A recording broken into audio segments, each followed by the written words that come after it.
All right, we're finally back. It's taken me way longer than I ever expected this to take. I ran into quite a bit of a snag or slowdown that took several weeks to finally get resolved. So, hey, if you're happy I finally got my crap together and got this video out, like and subscribe. Anyways, I'm finally here. It's mostly done. There's gonna have to be another video, unfortunately, but the video's out and we're ready to go. Let's check this out. Hey everyone, welcome back to the channel. I literally just got off of working 2 weeks straight on nights, 12-hour shifts, like literally just a few hours ago. And I need some work to do to keep myself awake all day so I can go back to sleep tonight and hopefully rejoin the land of the living.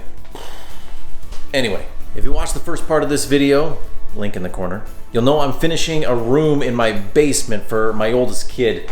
Obviously you can see that I have the drywall finished and the first coat of mud on, and now I got to get to sanding this to get the rest on. I hate sanding drywall, but I did get a new fancy tool to hopefully cut down on quite a bit of the dust here. Well, at least it's new and fancy for me. Let me show you what I got. So if you've watched any sort of home improvement or woodworking videos online before, then you should know full well what like a cyclone separator is for, you know, catching sawdust rather than it going into your vacuum. Well, this is kind of, I think, the same thing but for drywall dust. It obviously isn't like creating a cyclone effect, but it's doing the job of capturing the drywall dust before it gets into your vacuum and clogs up the filter. One of the big differences here between this and like a cyclone separator is you have to fill this one with water up to, right here. Obviously with drywall dust being so fine, it probably needs to be captured within the water for it to, I guess, get captured and not go into your vacuum. So I'm gonna go fill this thing with water and I guess we'll get started. Oh, well, so you got it obviously here connected to your vacuum, and then you got like a 20-foot long hose here to just a hand sander. So yeah, I'm gonna go fill the bucket up with some water and we'll get started.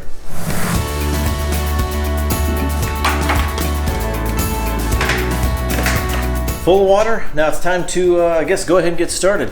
Now I'm wearing a black shirt here with white drywall dust, so I should probably see pretty quick how well this thing's working. And I should probably still wear a dust mask, but I don't want to. If it gets bad enough, I'll obviously throw it on, but to start, I don't feel like it. Don't judge me.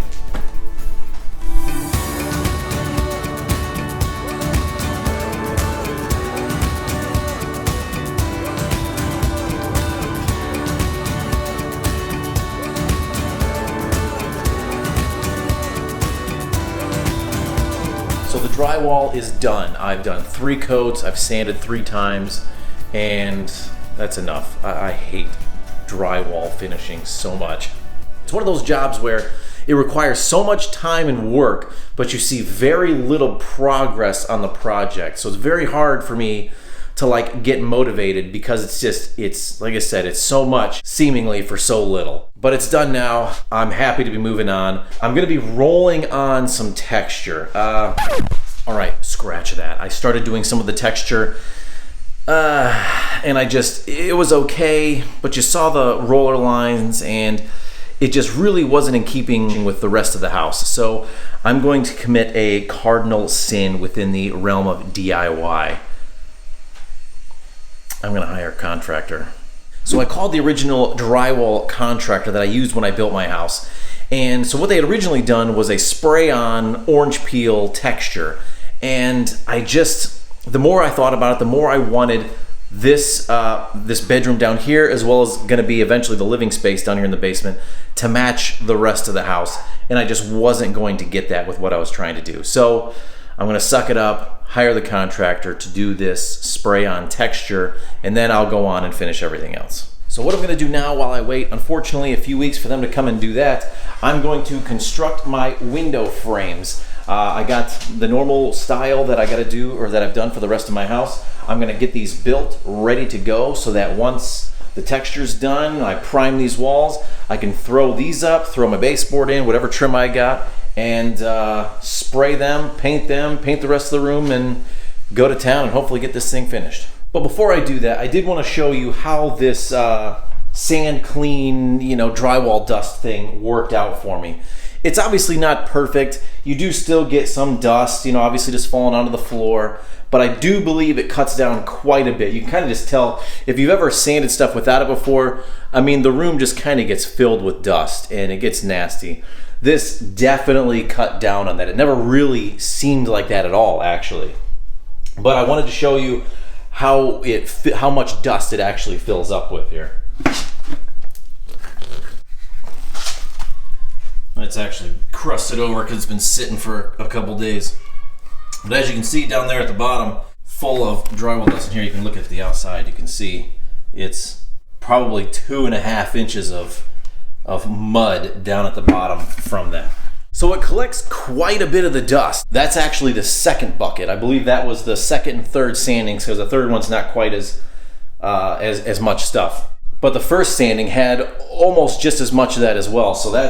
So the whole bucket would be essentially twice that for the entirety of this job. So it collects quite a bit of dust. One big downside obviously being the noise. Having to run your vacuum the entire time is kind of annoying. You saw in one of my time-lapse videos I had like noise canceling headphones on and I was just listening to podcasts and stuff the whole time, because otherwise it's pretty annoying. But like with headphones, it's an easy thing to overcome and it cuts down on the dust quite a lot. So I'd say it's a worthy investment, especially since this thing is only 40 bucks. So if you're going to be doing any drywall finishing at some point, I highly recommend something like this for cutting down on that dust.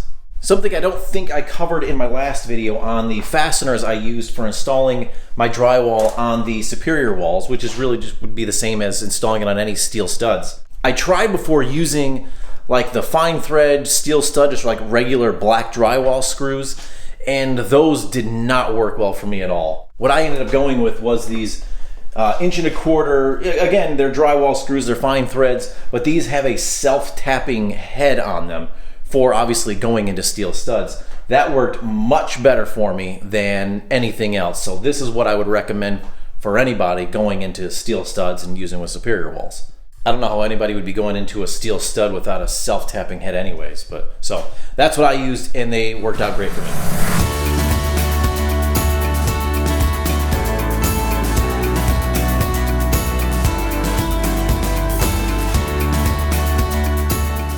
So I have the inside framing cut out for all 3 of my windows. Now this isn't put in place, or these aren't even connected together. These are all just actually placed in here just so I could see how they would actually fit once they were all put together.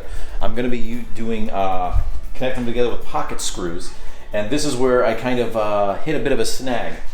So when I went to get all this material, I made sure that I had all the pocket screws I needed, so that when I went to get this, I didn't also need to get pocket screws. What I had was the 1.25 inch pocket hole screws for 3/4 inch material, which this stuff is advertised as. However, this is actually only about 5/8 of an inch, just over 5/8 of an inch, in which case you're supposed to use 1 inch pocket hole screws. So that was a bit of a bummer and kind of annoying. So if you're going to be getting trim material, whatever this kind of material, make sure it's the actual thickness or close enough to the actual thickness. I mean, if you bought enough of this stuff, you know it's not always exactly 3/4 of an inch. But I did think this stuff, I've gotten this stuff before and maybe I just didn't remember or what, but I thought it was a little closer to 3/4, so I didn't even pay attention to it. But yeah, it's definitely like, it's about a 32nd off of 5/8, so much closer to 5/8 of an inch. I just went with MDF for the inside of these frames because it's not really a big deal and they already have like a nice rounded over edge here, which I would have wanted anyways. However, I did not get MDF for that also specific reason with the actual outside trim that I'm going to be putting on here because of this rounded edge. So where you'd have this butt joint on the top and the bottom, the horizontal piece would have that rounded over edge, so you wouldn't have the nice perfectly flat smooth butt joint there. So I have actual prime pine for that stuff. Okay, so maybe scratch what I just said. Well, I mean, only partly. It is true. You need to make sure you have the right length of screws for the proper material thickness and stuff with pocket holes. Or else you can blow out the backside and things can look great. Now I just did a test because these on the outsides, it doesn't matter. If I were to break through this here, screwing up in here, it wouldn't really matter. I'm not going to see any of this stuff. As long as I can get it into the frame, that's really all that matters. So I wasn't worried if I poked through a little bit. I wanted to see if it would or not. And I did a test screw right here in the middle one, and nothing came out, and that was with an 1.25" screw. So I might actually be good. Now, I may have to do a test to verify and make sure, because the face frame stuff is going to be going through not like perpendicular like this. It's going to be in the same plane, the two boards. So I need to make sure nothing would come through the face with the screw being too long. So that I may still have to end up getting inch-long screws, but I don't know. I'll have to do a test and see. But so far, this looks like we're good.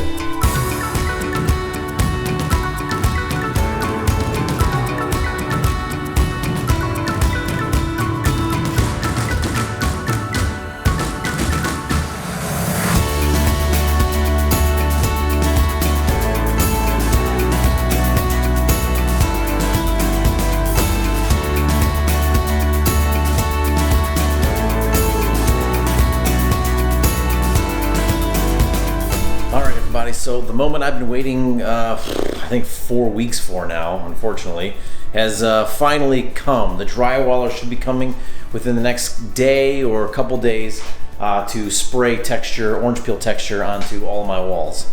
Unfortunately, it was my fault for waiting until the last second to realize I didn't want to do it on my own. I prefer it look exactly like the rest of the house. So that's what made it take this long. So I've basically been, or almost, sitting on my hands for this whole time, waiting for this to come because I'm kind of stuck. I was able to get this window trim and stuff done, but other than that, there's not a whole lot I can do. I'm kind of waiting on that before I can really start finishing the rest of the stuff in here. But unfortunately, that's caused this project to take a lot longer than I anticipated it would. It also doesn't help that everything in the world is getting stupid expensive, and stuff like this is getting harder and harder to do. And obviously, I don't have any sponsors, so the little you guys can do to help me is just liking and subscribing to the channel. I'm obviously paying for all this stuff right out of pocket, just like any one of you would. But one thing I could have had ready to go, which I still plan on getting ready before they get here, but I could have had done already, is, well, I plan on insulating this ceiling. I'm just going to be putting in like R19 fiberglass insulation because I want to have some soundproofing between her room and upstairs, because right above her room is her mother and I's room. Huh? So yeah, we're going to need some soundproofing there. I've also been putting this off because I just don't want to do it. I hate insulation. Okay, it's finally done. The walls are textured, they're primered. As you can see, I finished up my ceiling insulation, my soundproofing stuff here. I have my door and my baseboard trim, so I'm gonna get started soon on that. But first, I'm gonna go ahead and install my window trim that I already put together. Actually, prior to installing them, I'm gonna connect them together, the actual outside frame with that inner buck framing. So I'm gonna go ahead and do that right now.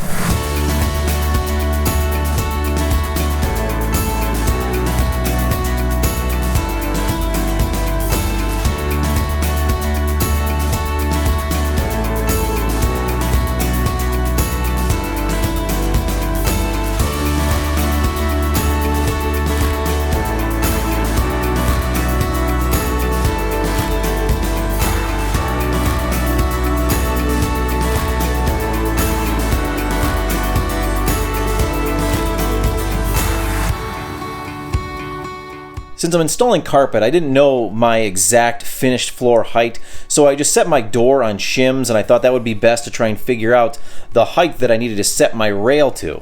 And then to get the placement of all the holes, I actually just sort of installed the rail right now. And then I pre-drilled all the holes, pulled the trim back off, and then I was able to add some wall anchors into the few spots where I didn't actually hit a stud. But that's another reason why I chose an actual piece of pine trim here as opposed to MDF. It should just have more hold power when I install those lag screws. So the closet door trim is done inside and out. Obviously, I'm going to be doing a barn door. So I got this top piece of trim ready to go for the barn door rail. That should be ready to go. Once this is all done painting, I can just throw that barn door rail up and get that door done, ready to go. This is a pretty big piece of trim. It's a 1x8 because what I normally do is I've been doing, or I'm going to do in here, what I've done in the rest of the house is 1x6 top pieces of trim over doorways. Putting a barn door up here that was going to put those holes, the rail, like right towards the top of that piece of trim, and I didn't know if I'd like the look of that, so I just upped it to a 1x8 for this one, for it to ride along this the wood trim here. So that's why I chose to do that. But I think it looks good. I prefer putting it on wood, on trim, as opposed to just straight onto the wall. Plus, I think it gives me a little bit more meat to actually bolt those lag screws into, because some of the stuff on the end here, or these ones on the end, aren't going to be into studs, unfortunately. So that at least gives it some wood to actually grab onto. But this should be good to go for now until I start filling holes and finishing it up and getting ready for painting. I'm going to move on to the bedroom door now.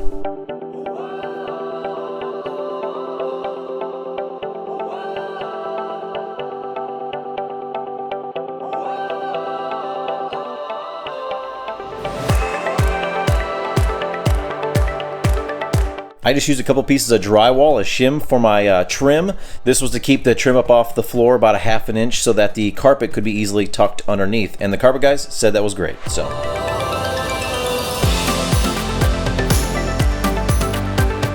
I've gotten to installing my baseboards here on the exterior walls. I already have that one in, and I'm about to install these. And I realized a little bit ago that I made a mistake here. This is something I did think about previously in other rooms, and I forgot about here. So what I should have done, rather than taking the drywall all the way to the floor like I did, or 1.5 inches up, I should have installed a 1/2 inch wood material back behind where I knew my baseboards would be. Because now I have no wood surface to nail my baseboards into on these exterior walls. So what I've had to resort to is actually just getting, the smallest trim screw that I could get with the smallest head, and and using those to install, or to screw those into the metal studs. To help with that, to hopefully avoid having to do every single stud, because I just don't want to have to fill that many holes with, or that big of holes, that many. I'm going to try to do fewer. But what I'm going to do is use just some construction adhesive on the backs of along the entire length here, to just help give it some extra support. The screws where I do put them will hopefully hold everything in place, and obviously, hold it tight up against the wall long enough for the glue to cure, and hopefully hold it there strong enough for as long as I need it to. I do wish I would have thought of this ahead of time and got some wood back there, then I wouldn't have to be worrying about this.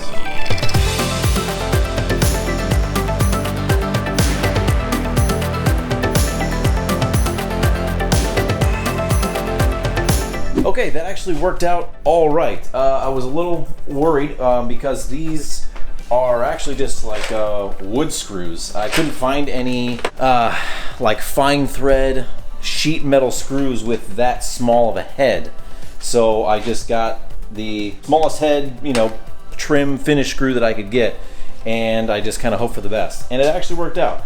I just pre-drilled holes into the steel studs. Actually, there's a couple of them I didn't. These two right here, I didn't actually pre-drill into the metal, but these were able to punch through. It's, it's a self-tapping, head, but that's normally for wood. But it apparently worked fine for the steel studs. I do have some pretty big, marginally big, I guess, gaps on the tops in some spaces here. I'm going to fill this whole top with caulk around the entire room.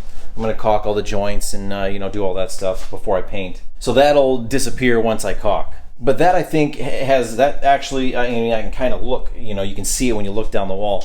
That has more to do with the drywall. And maybe to eliminate that, you'd be better off getting like a 5/8 inch drywall for these exterior walls, because you got a bigger gaps than the normal 16 inches.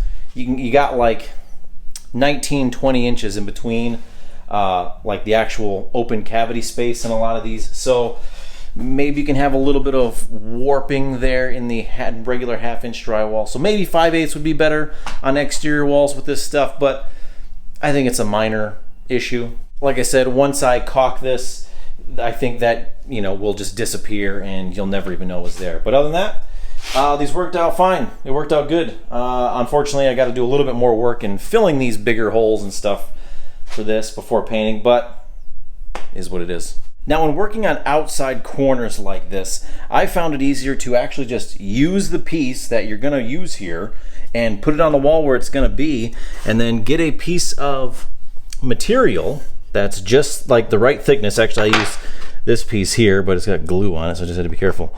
And mark on the board right here where I'm actually going to have my longest point of my angle. Now, obviously it's on the inside, and the longest point's going to be out here on the outside of an angle, but that still gives me a point I can mark from. I can mark and take it around to the front side with a rafter square. So that, I think, is the easiest way, one of the best ways to get the proper measurement for an outside corner, angle like this without having to try and measure and hope you're absolutely correct with everything. So this just gives me the mark exactly where it should be, and should be good to go.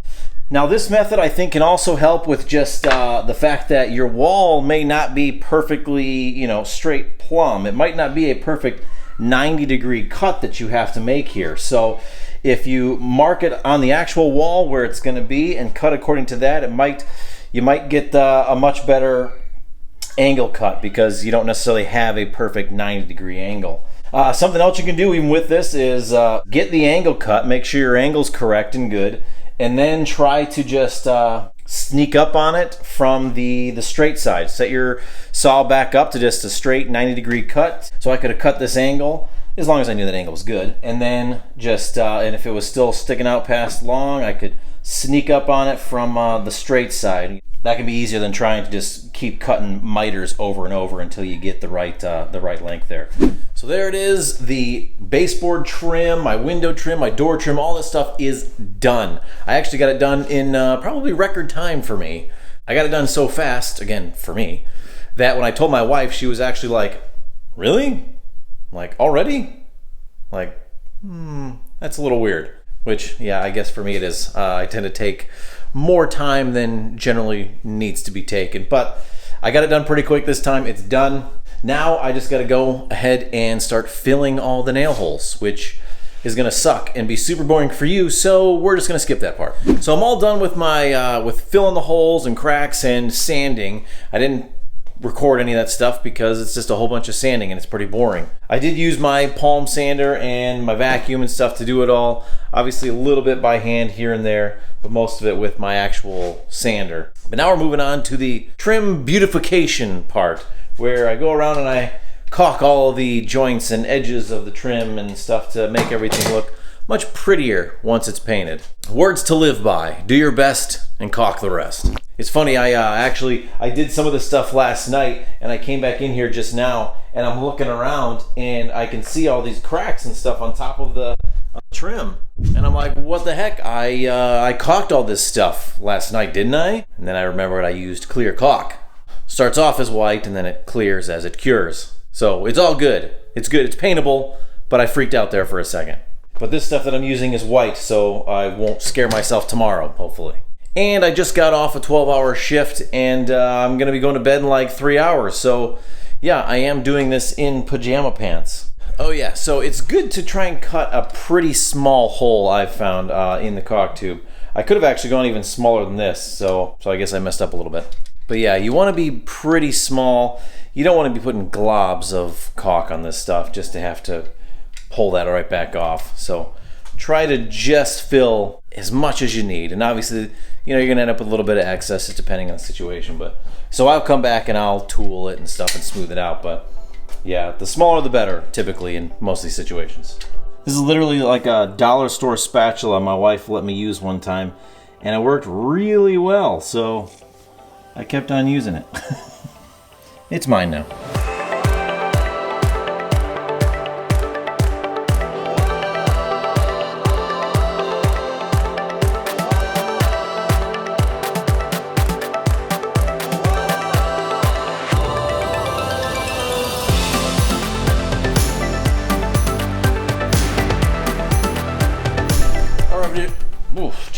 All right, everybody, it's finally time for me to start painting my trim. Like I said before, I'm going to do something I haven't done before, and rather than painting the trim and everything before I actually put it up on the wall and then trying to fill in and patch holes and touch up stuff, I put everything on just primed, and now I'm going to be spraying everything in place. So everything is primed, all the joints and seams, everything is caulked, and I'm going to be spraying everything in place. I've seen professionals do this in like new home builds, and I thought I'd give this a shot, so hopefully this goes well. I just have a pretty basic, home right paint sprayer off of Amazon.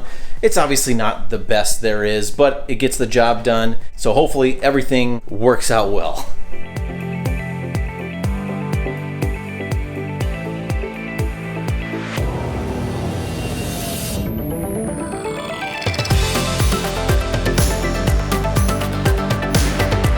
Something I'm trying to improve on specifically with spraying is trying not to just cover everything in one fell swoop. Hey, you should start using one fell swoop more. I don't know, I always just tried to do that, get everything totally covered, but it's not the same as painting with the roller and stuff. Even that you need multiple coats because you can't necessarily get everything covered. I'm trying to just do a lighter coat than I might normally be inclined to do and just get everything covered.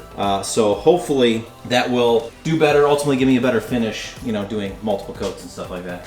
But I think I'm gonna have to shut this off now because I don't want any overspray on this.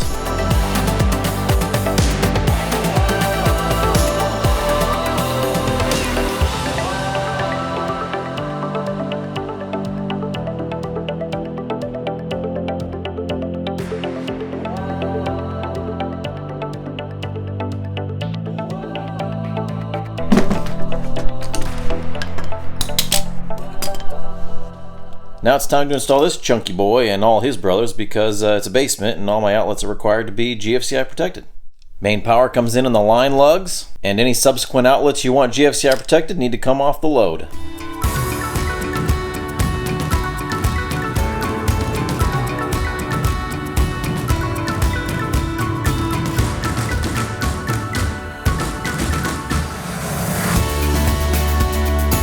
If you want something a little fancier than standard plates, we've used these all over our house and we really like them.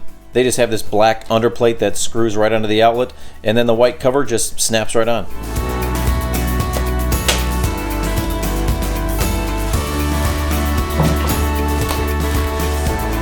Alright, I am so close now. I'm obviously not going to get all of this finished. I'm going to do a drop ceiling. I'm not going to get, and a fan, well, in that drop ceiling. I'm not going to get that all installed with this video. I got to get this video out, and I'm just not going to, I need to get it out before I get that done. It's just going to take too long. So last thing I want to get done before the carpet comes in, and just because I need to cut some holes in the drywall. So I can do this after, but just for the sake of cleanliness and having to clean up drywall dust or put stuff down, I'm just going to try and get this done before the carpet even goes in, so I don't have to worry about it. I can just sweep it up from the concrete and be done and over with it. So this is, if you've never seen these before, these are very thin recessed lights. So rather than having to have the whole housing inside the ceiling cavity and then just plugging in the recessed light bulb, these are LED lights that connect up to these boxes here. And these are very thin, like flush mount lights that are only like a ½ inch thick. So they come with these boxes here, and they actually come with wire nuts and everything too. They got ½ inch knockouts on all three sides here for running your wiring. You can change the color temperature. These ones have a little switch here. You can change the temperature of the lights if you want. But yes, you just run your power into one of these knockouts, connect it up here, and then you have this connection here where you plug into the light and you actually will screw them together. So that's these boxes here, and those can fasten to joist walls wherever you need to put them. So that's all of those, and I got just like a 12-pack. I obviously don't need that in here, but I will be using them elsewhere, so I just got a bigger pack because it was a little, more economical to get more. And here are the lights themselves. Okay. Here, so you can see how thin these things are. I got 6-inch. Ooh, it's like a textured matte finish on here. So obviously, yeah, here's the plug to plug into the boxes here. I think it says it gives you about 12 inches. So you have, lines right up there. It's got so I think, you got about a foot of space, of separation you can have between them. But the way these work, if you haven't seen them, they just have these spring-loaded clips here. So where you can cut in this case, a 6-inch hole. They also, what I've seen is 4-inch ones. 6-inch hole, plus maybe a little bit for the spring here. Slide it up into that hole. These springs will snap down, grab onto the drywall, and that's it. That's all that it takes. This is maybe 3/8. Yeah, with the spring, you got at most 1/2 inch, so it's basically just for the thickness of the drywall. So these are really nice. If you have any, like here in the bulkhead, I'm going to be putting some back here and underneath my beam. So I obviously couldn't have any sort of actual normal recessed lights in that space. So these work out perfect for that sort of instance. I'm only going to be installing 3, 1 in the closet, 2 out here, actually in the drywall. So that's all I'm going to be doing right now. And it actually also comes with a, it's a template, because this is clearly made in America. So obviously this is a template, 6 1/4 inch template for cutting out the holes. So that's actually nice. I didn't realize that was in there. Cool.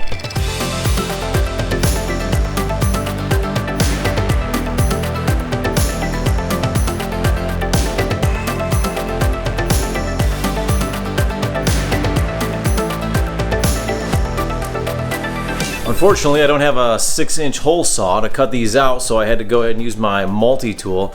And this is where, so there's nothing here in the way of this guy. It's got a wide open hole. But you can see here, one of my, wood support pieces here is in the way here. But this is actually fine. As long as it doesn't, isn't right in the middle of the thing, we're actually perfectly fine. Because I can still have my spring clips running this way, and they'll be middle of the the light right here, so this won't be in the way at all. That's something that's pretty nice with these with this style of light. As you can see, these lights are in, but not all the way in, because I remembered that I haven't painted this yet. Actually, this is just primed. I'm just going to do this ceiling white. We just didn't get to it, but I got those in, so I'm happy with those. I still got to run wiring for other lights that are going to be in the drop ceiling once I get that in.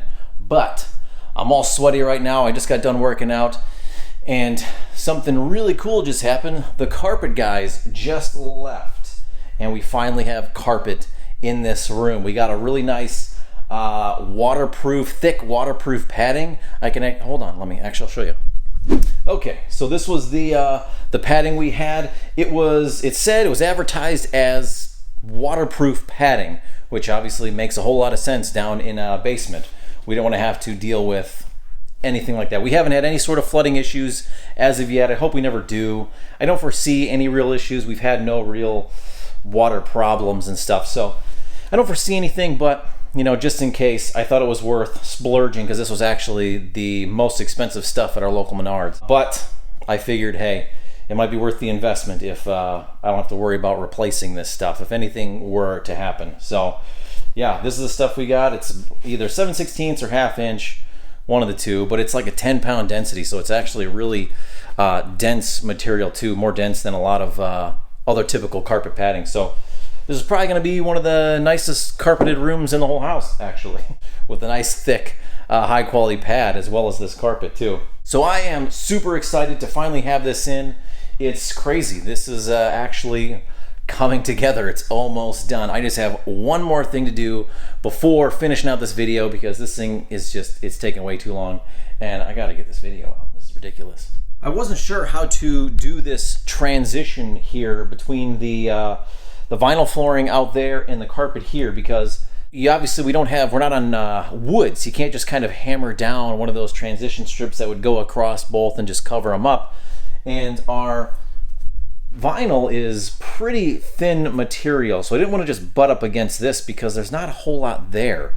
So what I ended up doing was getting this basically a tile edging, where you would shove a tile underneath here, and I used this to go over top of. I just shoved this onto the end of my wood on my vinyl flooring, and then the carpet could butt up against this, and it just gave it some more height, gave it a little more something there to butt up against. And I think if you pay attention and notice it, I think it looks actually just kind of nice. It's a nice looking transition piece. The last thing is obviously closet barn door. I saw a lot of barn door hardware kits on like Amazon and stuff. I went and I started looking at them, and I didn't like what people were saying about them. They come in like 4 or 5 pieces, the rail does, and a lot of times I think they even like the joints where they would be is like at bolts. So like they'd be bolting together at a joint, which I don't know, I just didn't really like.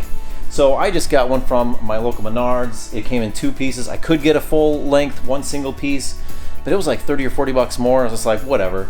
This, I can do the 2 piece, and these actually bolt together. So, and I put it against a straight edge here when I put it together, so it's nice and straight. I shouldn't notice it when opening and closing the barn door. So I thought this was a much better system than what I was seeing on Amazon. So do what you want, but I probably wouldn't be buying any of those kind of kits off of Amazon if they're coming in 4 to 5 pieces.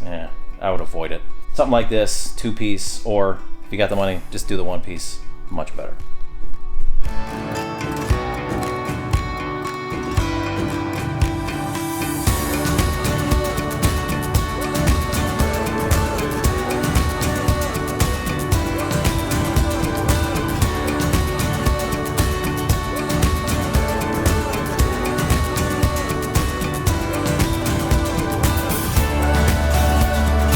Okay, so this is up, it's good. I do have to install a handle. I screwed up one thing. Well, okay, so one thing, so the door hardware comes with this guide. If you've ever had barn door hardware or anything, usually they have, or often they'll have a groove down the bottom, the center of the bottom of the door, and it'll ride on this, and this will fasten down onto the floor. Obviously, with carpet, I didn't really want to fasten something like this through the carpet, plus I'm in concrete, so wouldn't really be very easy to do. So I wasn't using that.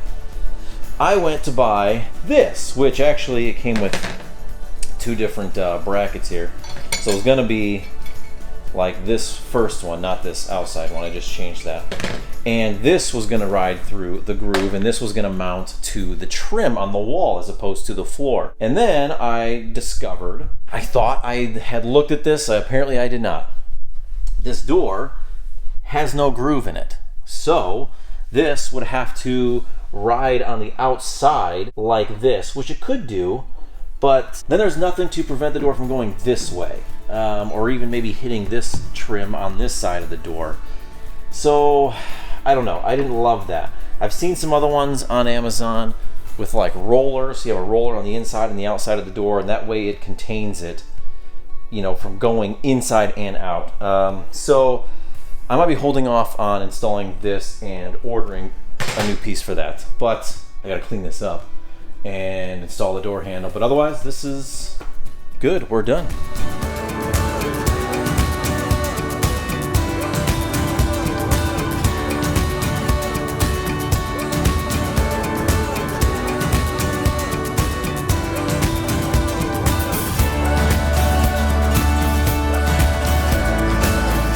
Well, that is it, folks. That 4 weeks of having to wait for the drywall texturing and stuff really put me behind, and obviously made this video take way longer to come out than it otherwise would have. But it's done now. Here we are. I'm so happy with this. Obviously, I'm gonna have one more video for like window shades, for the drop ceiling. I got the closet system, everything I gotta put in there. But otherwise, we're like 90% there, and couldn't be more happy. If you're enjoying this content, again, sorry it took so long, please like and subscribe. Feel free to ask me questions in the comments. If you just want to tell me how stupid I am, feel free to not comment, please. But otherwise, thanks again for watching, guys. God bless. I'll see you next time. This is actually very weird having this. It's so different. It's been, for 5 years, it's been nothing but a dark concrete floor basement. So it just being this warmer, cozier space is just, it's weird. It's good, but it's weird. I need to hurry up and get the rest of my basement like this.